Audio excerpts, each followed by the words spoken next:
In 2 Corinthians chapter 6, it kind of spells this out and kind of shows the direction that we go.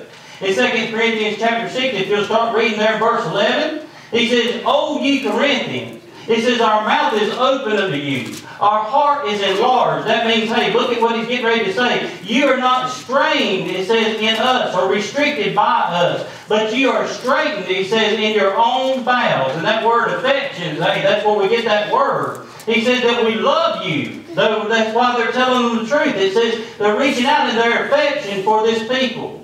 It says, "Now for recompense in the same," he said, "I speak unto you as my children."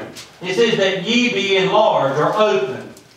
It says that ye be not unequally yoked together with unbelievers. For what fellowship hath the righteous with the unrighteous? And what communion hath light with darkness? It says, "And in what accord hath Christ with Baal? Or what part hath he believed?" It says that he that believeth with an infidel. It says, "And what agreement hath the temple of God with idols?" It says, "For ye are the temple of the living God." And it says, "And God," he said, "has said, I will dwell in them, and they will walk in them, and I will be their God, and they shall be my people." Notice what it says in verse 17. "Wherefore," what does he say? "Come out from among them, and be ye separate, saith the Lord, and touch not the unclean thing, and I will receive you." You see, there's something we got to realize this morning. Each and every one of us that sit here. See, this ain't pointed at one. I want to tell you, God preached it to me this week before he preached it to anybody else. Your pastor has to stand I stand in the awesome, mighty presence of a holy and righteous God.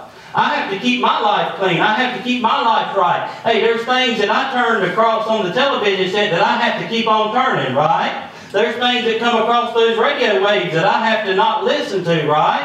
There's things that are on that computer, if you don't look out, hey, you got to abstain from and you got to keep yourself clean from, right?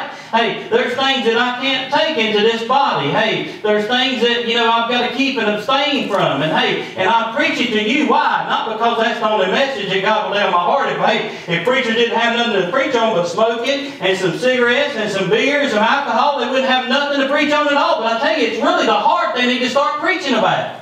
Because, hey, if people's hearts would get right, they wouldn't have to worry about those things. If they'd only trust God, Bobby, hey, then they wouldn't have to worry about it, right? Right. Let's start trusting the Lord this morning.